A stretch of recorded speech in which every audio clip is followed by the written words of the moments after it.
This is Rosh Chodesh, again, for the month of Adar. And we're going to just speak on the month of Adar today and this evening. But I want to say, I'm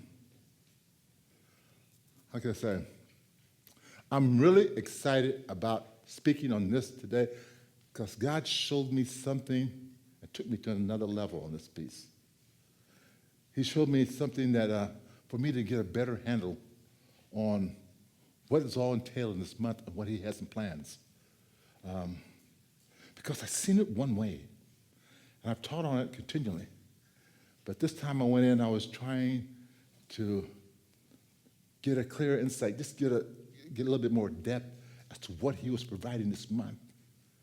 And it's like something said, it's like he cracked something open, and he showed me a keener insight as to what he's doing this month and what he's doing this time. And it blessed me immensely. So it's my desire to bless you with what he blessed me with this evening in regard to this month. Not only this month, on the season of Rosh Chodesh, the newness of the month. Amen? You know, I used to teach. I always talked about it, and I believe it's very true even in this time, in terms of, as we go to speak and say, I spoke of it, says, in days of old, the people of the land would come together and they would seek out the prophet. As they would seek him out to come to him, to just try to get a good feel as to what's going on this month. And get themselves aligned with what God is doing within this month. And you guys heard me say that and share that, and that's 100% truth. And I used to allude to this time, allude to the insights that are coming with them as like getting insider training.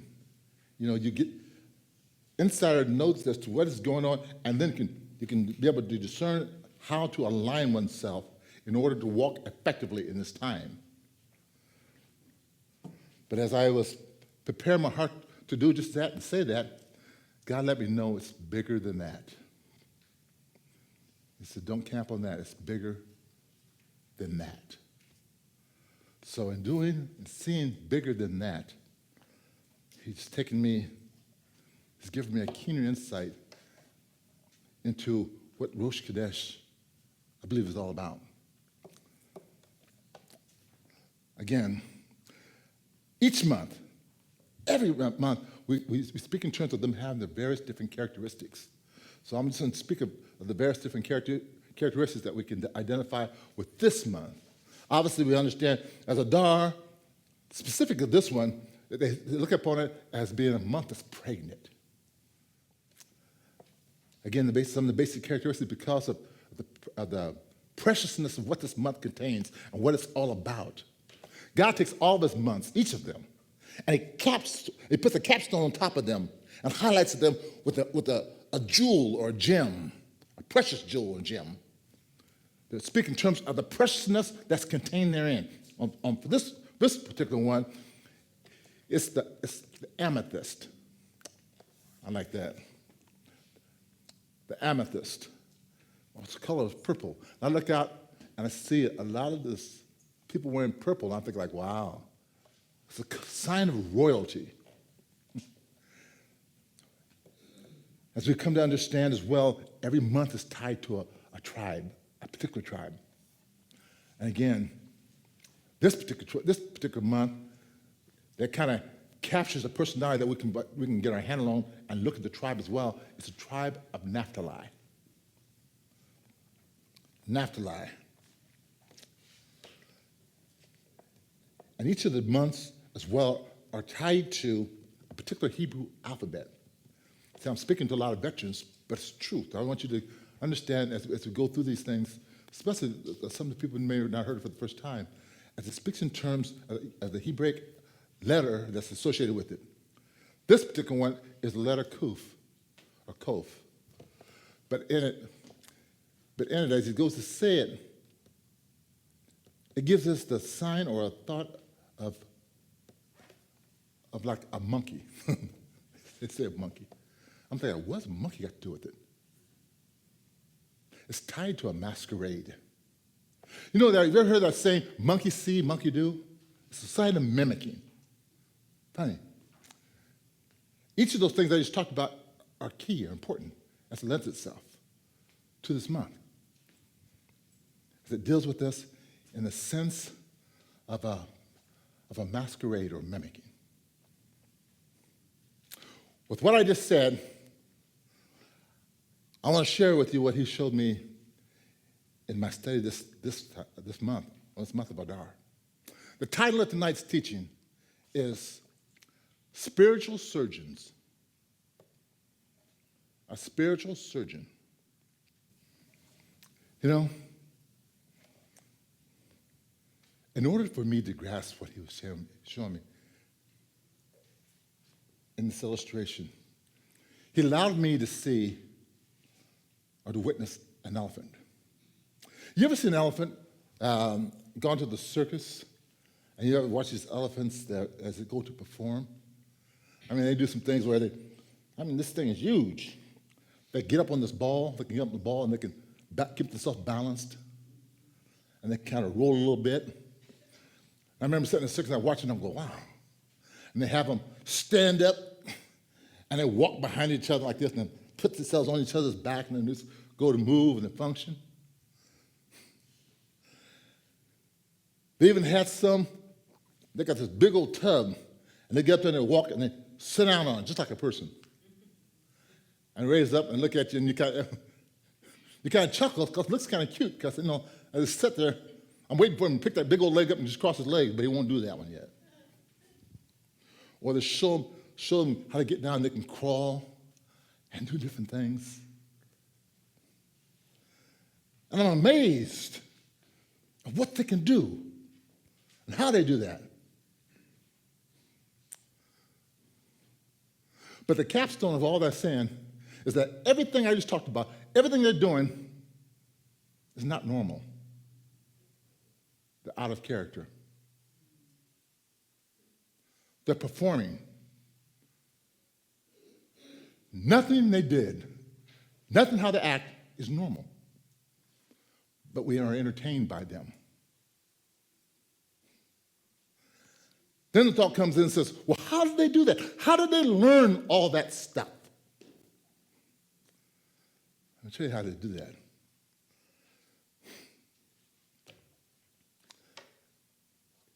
Here you can have this huge elephant. Do you know an African elephant, a full-grown one, they can grow up to 13 feet tall and weigh over 15,000 pounds in its full zenith and wealth. They are the largest mammals on earth, land animals. Now, here's this big old mammoth of an animal sitting on a tub or standing on a ball with feet big enough to crush your head, balancing itself. And the only one who's controlling him is a man about so big. So what they end up doing, the only way they can get him to start doing that stuff is that it starts at a very young age. They take an elephant when it's between like about 18 to maybe 22 months old. They pull him from his mother because in his natural environment, that's what he would do. He walks alongside his mother out in the wild, and he learns from her. He learns from the herd. They know how to exist on earth. So the first thing you got to do, you got to pull him from that, and you got to break him from that. So they lasso him, pull him away, and then they take and they would tie the mother's legs, all four legs, get her stiff, so she can't move to help him. The baby is, he's trying to yearn for his mother, try to get at her, but he can't get at her because now they pull him aside. As they pull him aside, they stick his legs out.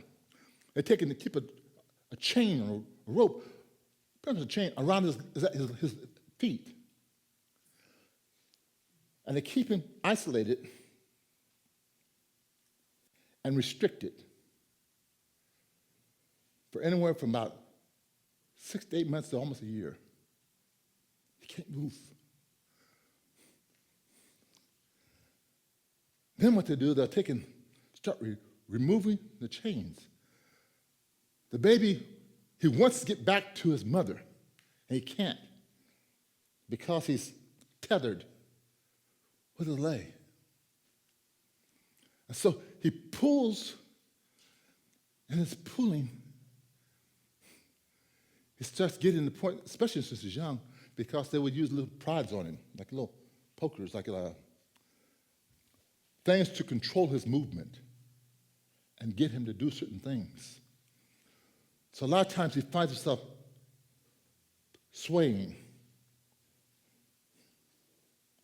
because he's trying to pull, but because of isolation, because of where he's been, because of what's taking place, because of him being pulled from his mother, he's alone, he's frightened, and he's growing up in this. They're getting him to the point where they can reshape him.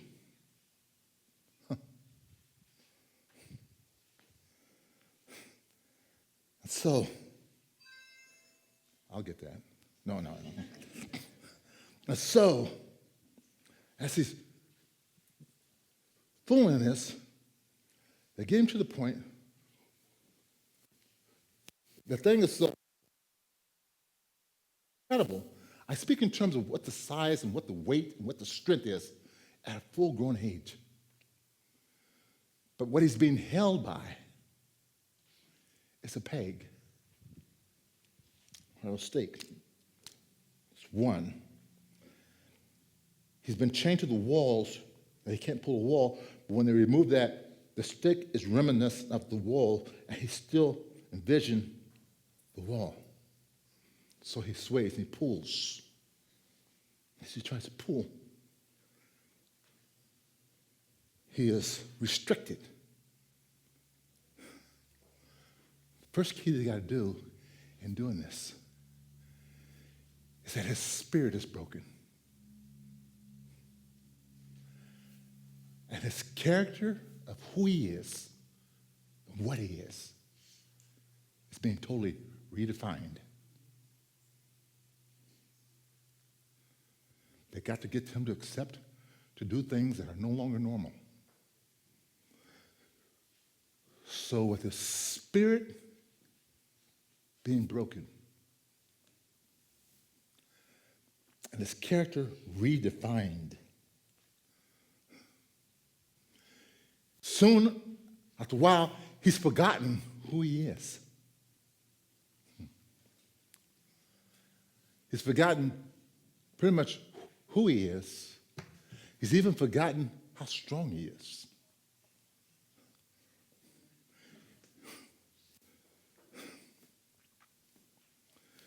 In essence, the physical world or the outside influences on him has redefined his whole inner being,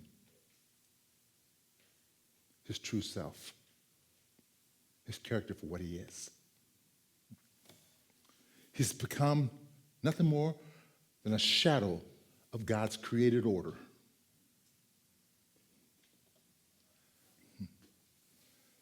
And as I was going through that, I was thinking about this piece. I was thinking like, wow, that's horrible. And God says, that puts you in mind of what happened to man. The situations have changed. It's the same. You just look at something different. He says, upon the fall, upon what transpired with man.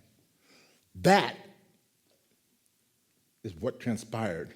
Man was in a pitiful state. He says, just think of him. He said he found himself, when he was shaped in the image of God, and he was shaped to walk and commune with God.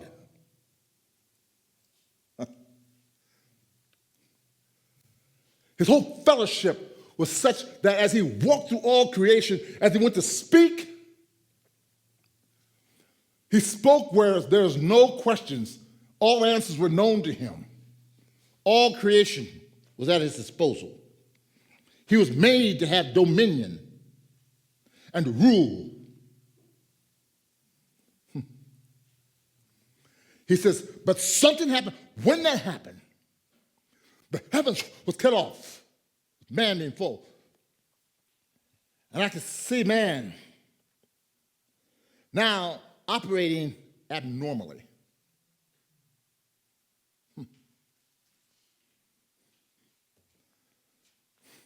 Built in his image, forgetting who he is. Don't even understand the inner strength of it that he possesses. When that happens, the question comes in, when heaven shut itself off like that, how do you get all that information that Adam knew? How do you get all that stuff back inside man? How do you get that back into him? How can we get him to the point where he can start understanding where he was at and who he's and where he fell? How do you do that? How does man get all that information so he can say that he can, how do you restore all that information that Adam knew into man?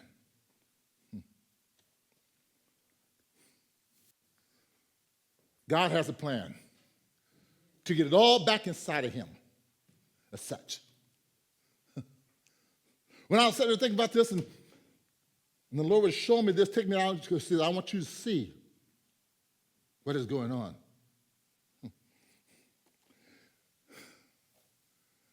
It made me remember, I realized a question. I'm going to pick on you again, babe. It made me realize a question that Melissa asked one time during her homeschooling days. You know, Anita was taken for the Channel 11, for the different things she was developing her whole curriculum. I was teaching her, she was schooling her. And she took, and Anita would use things like take advantage of a lot of different things and bring those into the area of instruction. Melissa was keen too. They'd be working on the math and stuff like this, and see, she still does it. Anita refused to train me. She says I was too hard. I'm teasing. I wasn't that good at math. But I remember they would do the fractions and stuff, and they would say, what's 15% of this? What's 3% of this? And what's this? I'm just saying all these things. So then Melissa would think school's out, and they would go down to the store. And you know, you walk into the store, and they would say, for a sale, 15% off all these items. And Anita would turn and look at Melissa and says, so what will that be? What is 15% off of this? And Melissa's thinking like, you know, I came here just to shop. I don't want to think like this. She says, does everything have to be math? No, she said, no. How much is that? And Melissa, and she started figuring out. She'd get it. So she got to the point where she walked back and she'd see certain items, and they would say 15% off, 20% off, 30%. And she'd just look at the number real quickly and turn out looking at Mom, and she'd tell her what the things were. We ended up going to, whether it be the restaurant or anywhere else. I mean, she'd go someplace, and Melissa's thinking, school's out. I've been in school all day long. Now I'm coming out here just to get a hamburger. And the mom said, now, what does this compute to? She goes, oh, that's everything. Have to be school. Can't I just have a break? I don't want to think.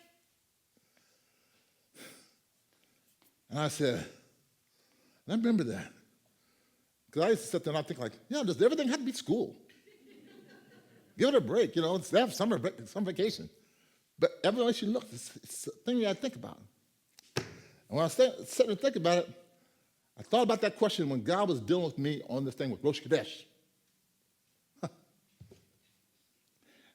And he says this, and her question was, does everything have to be school? God comes back in response to that and says, yes, all of life is a learning experience. Everything you look, there's nothing in life where you just walk and you just take a breath. He says, I'm all around you. So everything in life is a learning experience. And that's when he looked at me and says, now that's what Rosh Chodesh is all about. I'm like, what? That's what Rosh Chodesh is about. He says, every time Rosh Chodesh comes up on you, every time you hit that month, he said that whole personality and the reason for the month is what? Is they're designed to take us on an ascending. That's another thing he did before when I looked at the Moedim. But he said the same principle to me. He says it's the same principle. He says the whole thing, Rosh Chodesh, he says, all meant to take you on an ascending journey to draw out your true identity. I'm trying to get something out of you. He says the newness of the month. I will speak about the various different characteristics. Like I talk about, this has got the tribe of Naphtali. This is about trying to build your strength. This has the inner unctions. I look at those things, and I would speak on each month and each personality like they were separate and distinct. I felt like I was stepping into a month, and I had to understand what the month was about. And God says, it's bigger than that. It's not a smorgasbord when you walk into the month. It's not so much inside training whereas you can turn around and try to walk down the cafeteria line and choose whether you want to participate or not. No. God said everything in life. It's all about trying to restore and fix up what happened to Adam. It's about trying to get all that information back inside of him because God sees us as we were tethered, as we were reduced, as we start doing things unnatural. And God is working on us every month to restore us back to where we come from. He says, yes, the whole thing with that tether, God says, I'm trying to set you free. Each of them, each Rosh Chodesh, every month, doesn't make a difference whether it's Shabbat or, Savat or Tevat or Adar. Each of them have their various different personalities and characteristics. They're unique unto themselves with a trait that targets our inner man to restore the true spiritual essence that's been placed within us. What do you mean? He says, it's like when the month comes up on you, it's almost like experiencing a spiritual surgeon. He said, a spiritual surgeon that's looking inside you and defining what is taking place, and each month is spent like that to teach us, to train us, to take us to the next level. He said, for example, this month, as you come into it, this month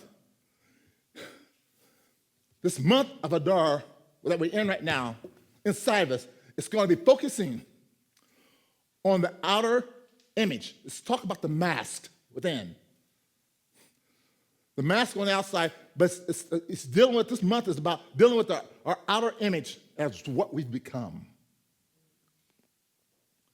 He said, because what we become has us, because of being tethered, because of the iniquitous things that happen to us, because of life experiences, he has us living a masquerade.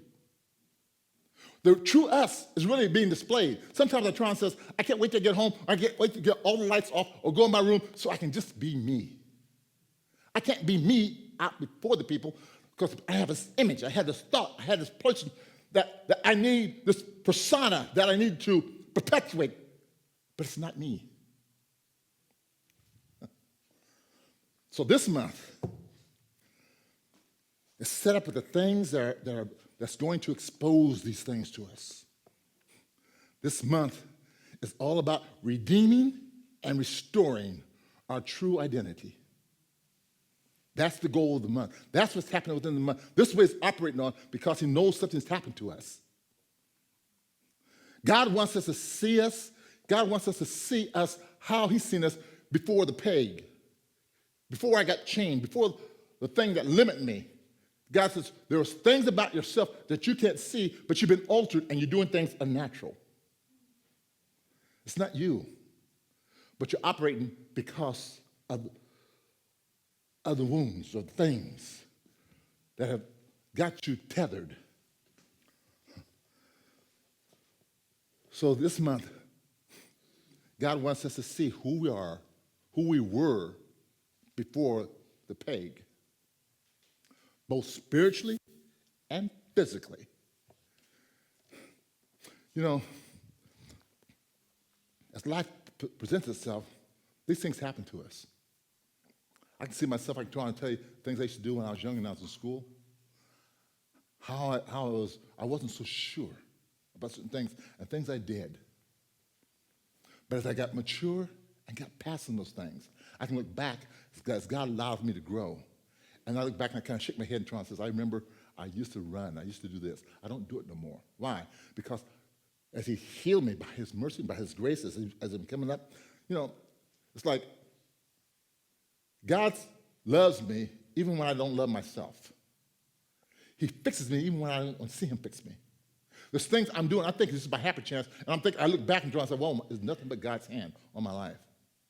And when I get up this far and get past all that youthful stuff, I look back and say, if I knew what I knew now, I wouldn't have done that. But by God's grace, he sustained me that the damage wasn't as bad as I thought it was going to be as I got here. I tell you guys, that John says, would you believe I was one of the most shy, bashful guys you ever see? No. See? I'm serious. I've been to school, literally. I'd walk down to school. I walk to school. If I seen two people at the door, I'd stop, and I'd walk around the backside of the room because I didn't want to say hello. I think they're going to laugh at me. I think they're going to say something to me. Rather than confront it, I would go out a block, or I'd wait because I don't want to talk to someone. Now, Anita will tell you, they can't stop me from talking. What's the difference? No, he matured me. I started growing more. See, he made that talkative spirit in me from birth when he first came here. But because of brokenness and tetherness, the talking was reconfined, and I started doing things abnormally. It wasn't me. This month, Adar, again, as he's presenting things, see, I look at these things now, not so much like I'm coming into this month, I'm thinking like, oh, this month is going to have certain things. I'm saying, this month is going to present me with certain things. I'm looking at each month now, I'm saying, no, these months, as God has given me time, he's utilizing time, and he's doing it little by little. What he's doing, he's using this time and the specificity and the things that's within it to heal me, to restore me. This month, again, as God's redeeming and restoring our true identity, this month is God's desire that we enter into the joy that he's purposed for us at the beginning. See, he says this in his word, but I can't really grasp it because of the tethering. When God says, I come that you may have life and have it more abundantly. He truly meant that. But can I grasp it? No. I think of it as a very poetic and beautiful verse. That's good to say. Have life and have it more abundantly. God said that's a real thing. See, this whole month of Adar is about overturning the curse. This whole month of Adar is dealing with the fact that he understood that when the thoughts that hit my mind, I was walking cursed. Thinking it was normal life, and God says, that's not normal. And it's not cute. He says, that's not who I made you to be. That tethering, God says, this month is about positioning and bringing things, the surgical things inside me to overturn those things that's cursed. What are the things that curse? Something like fear. Fear and the strategies of depression, hopelessness, and despair that I gained from being linked to the peg. I speak in terms, I said that young elephant would find itself, when he's first removed, really frightened because his mother's gone. He don't know where he's at, and he's being deliberately reshaped, redefined. Things can happen within you that you find yourself as you lean against this peg, this thought. He says, whereas the lack of information can really be fuel for fear. And when fear, the enemy has a strange plan for me because he can see inside you, the enemy knows me being shaped in God's image. I have a purpose and a destiny and a call upon my life. But if he can put some strategies, if he can come some tactics at me to shut my mouth, to clamp me down, so that I do not realize who I am. For example, come here, sweetheart.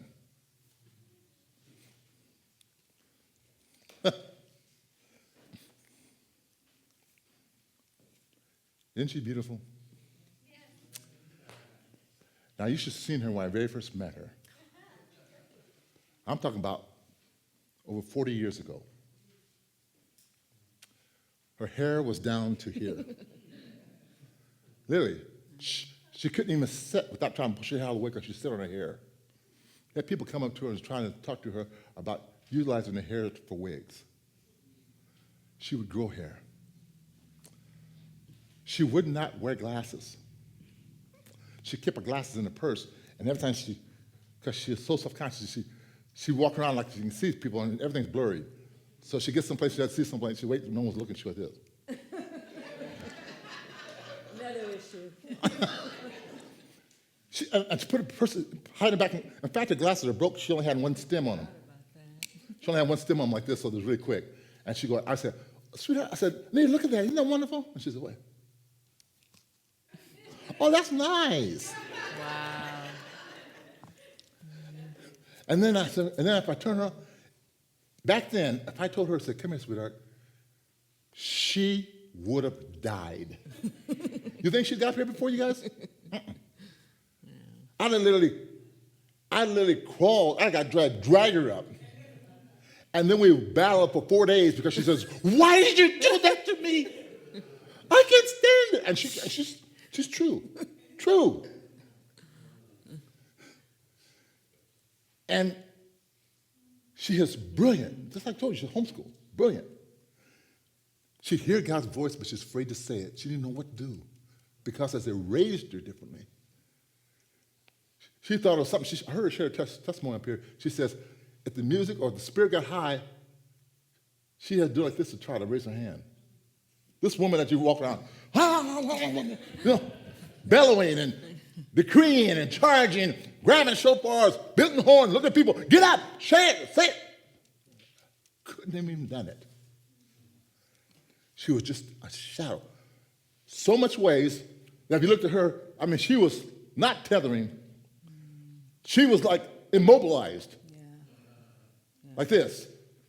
But year after year, God's been unrolling the onion skin off of her year after year, and she's been growing. God's continuing to working with her. As she's been going through each month, God's still working on her, building her up, telling us up to the point that when she looked at me, that's why I says, she's like, should I cut your hair? I'm thinking, like, I love your hair the way it is.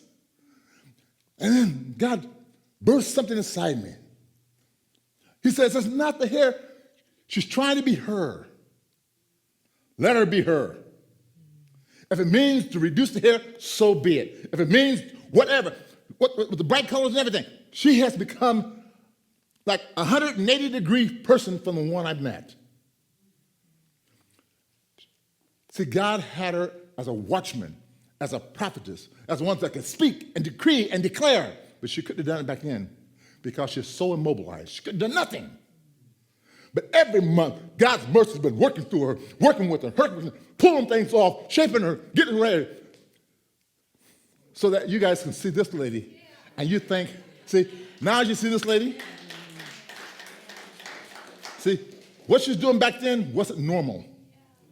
She's stepping more and more into her call, and what you see before you now is what God said was what he saw before she was stuck to the peg. He says, now,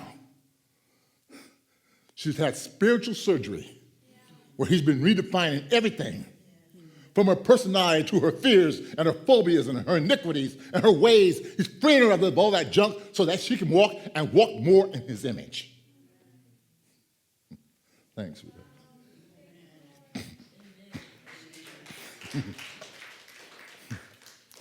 This month is about overturning that curse. Yes. Overturning the curse.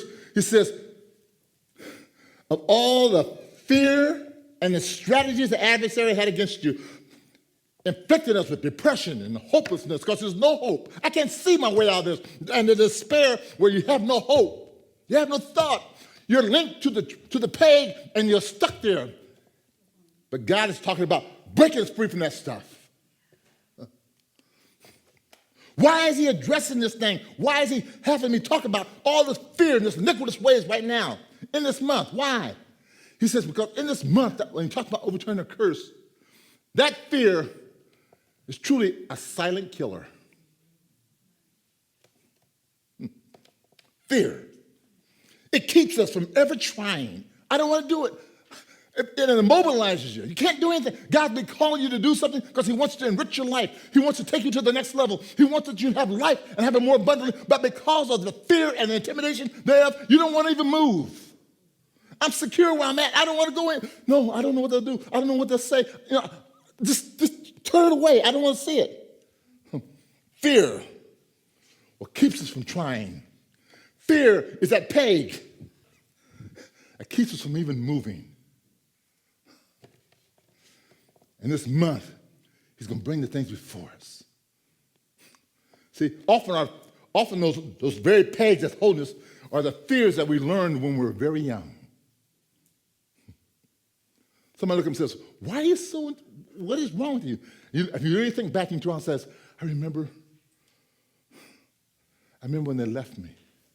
What do you mean I was left alone? Well, you're 43, 55 years old. What do you mean? That was when you was little. But it's still rooted, and I can't get free from it. I can't take the next step. So God allows Adar to come upon you because all the elements contained therein are meant to go right at those issues. So the things that you're going to be confronted with, he said, I'm coming at you. He said, why? I'm going to address the fear and iniquitous way. I'm going to free you up so by the time I come around this next time, he said, you had gone up another level. You're not dealing with that same old brokenness.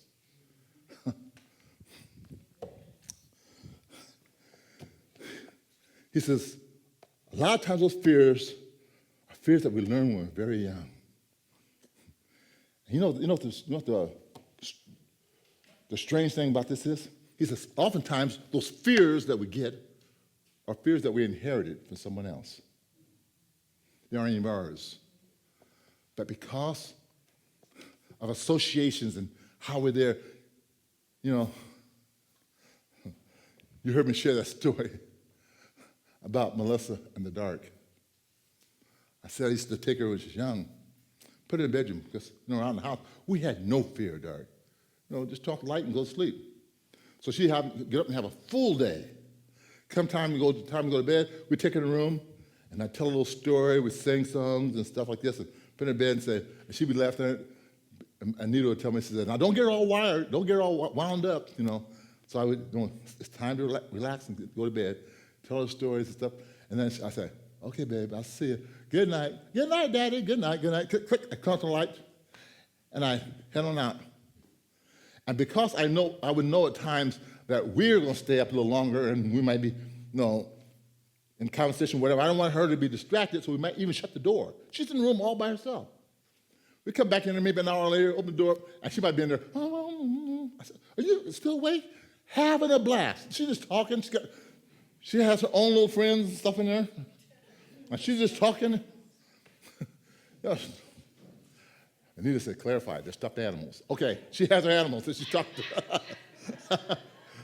So she said, but she'd be okay. And then I had my little niece come over with her. I had my niece, because she really liked her niece. And they were good friends, so she's going to spend the night. So we have her spend the night, and did the same thing we always do. Come bedtime, took them both in the bedroom, laughed, talked, told them a story, sung some songs, got them all, put them down to bed, and they said, okay. I said, all right, good night, babe, good night, babe, good night, Uncle Matt, good night, click. Woo! What's wrong? Come back in. This is my little niece, Tian. She's going to go on video now. And she's like, what's wrong? Don't turn the lights off. And now I'm listening to them beside her like this. What's wrong with the lights off? Tian said, so we leave the lights on. Now Tian is seeing things in the closet. What? What's wrong? There's something in the closet. There's nothing in the closet. I'm walking, there's nothing but Melissa's clothes and her toys and her dolls. There's nothing in here.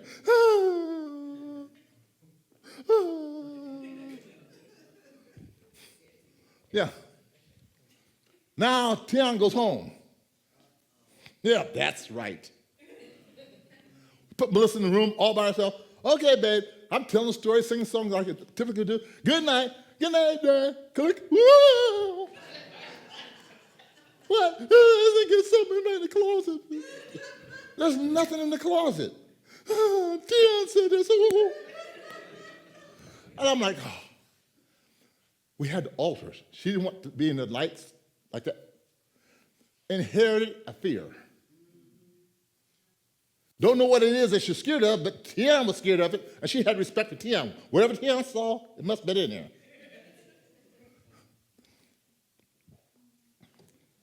Some fears that link us don't even belong to us. But this month, God is going to bring situations and present us with opportunities to be confronted with those things because he wants to break that stuff off of us and break us free. You know, that's what the story of Esther is all about. You know that? The story of Esther, truly, if you look at Esther, it's all about overcoming fear. You remember that? Overturning fear to overturning the curse. You remember when Haman cut up like he did? And Mordecai went to her and told her, you've got to go before the king. She said, well, was she brave enough to say, okay, we'll do this? No, I won't. This man is maddening. But when he says, how do you know that you haven't been chosen for such a time as this? It's by no accident that within this month of Adar that we find the story of Esther and Purim. The big thought that's taking place here, the big talk that's taking place here, and dealing with that spirit, overcoming that spirit of fear, and destroying the spirit of that Haman spirit or that demonic experience that would have us act out of character. But when she got a hold of who she was, and that demonic decree that was set over the land, the only way it could have been overturned was when she stepped into who she was created to be. Yeah. When she removed the mask, she's no longer hiding behind the Esther. But the spirit before the peg of Hadassah came out.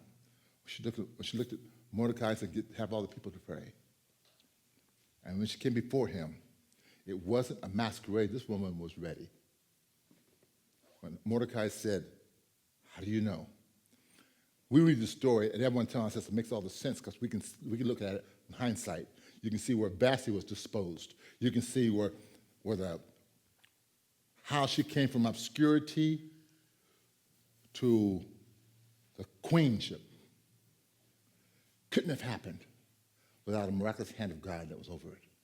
But God had already purposed it before he put her in her mother's womb.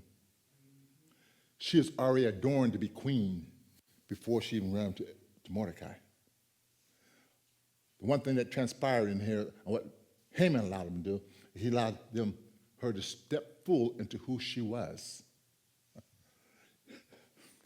You know, the thing that's really kind of interesting is that without that, when you watch the story, Esther and Mordecai, they were willing to be content to coexist with the peg. See, because she told the king, if we were sold just as servants, I probably wouldn't say anything. But because they're going to kill me, that took it up to another level. If it wasn't so disruptive, I wouldn't even worry with it. If it meant that he just sold us and we're just going to be slaves, then I would probably just stay here and we can probably just coexist with what's in the kingdom. We've been here this long and we'll continue doing what we're doing. It's okay. It's not that bad. We can live with this. But God exposed Haman so that they can see you cannot coexist with this. God don't want us to coexist with this. I can try and say, see, that's where a lot of us are at. See, some of us have been confronted with issues that you know that it is an issue. But rather than stir the water, or rather than try to fight it, you're trying to say, well, I will just change. Maybe I'll move a different way, or I won't say anything. I will just coexist with this thought. It's not that bad. Well, maybe I can quit and go to another job, or maybe I'll just leave the house, or maybe I'll, you shift.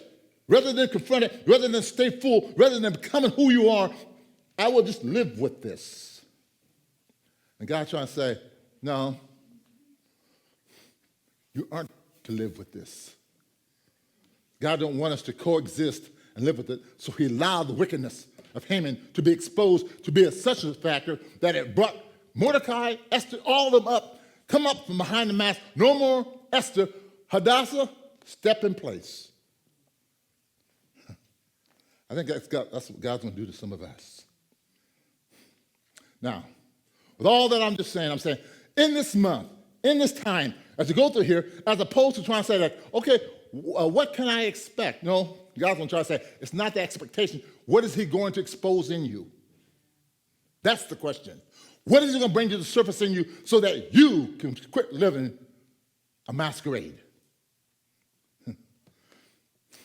I'm just sharing everything I'm saying because I don't want you to be blindsided just by the various experiences or people or events that may confront you this month.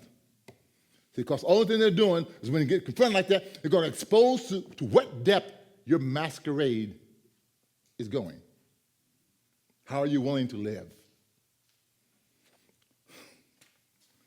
See, whereas when you start understanding what God is doing to us in this time, in this month, we'll find ourselves in a situation like Esther, stepping free from the peg, breaking that thing that would limit me, and start walking in the fullness of who I was created to be.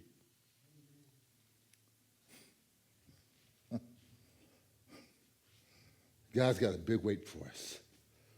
God wants us to step free from the peg and embrace your true identity so that we can overcome these iniquitous ways. So, as you come into these times, what times? Next month, when we step into one, we'll call it Rosh Chodesh. When we approach these Rosh Chodesh, we want to be aware of all the traits that lies within them.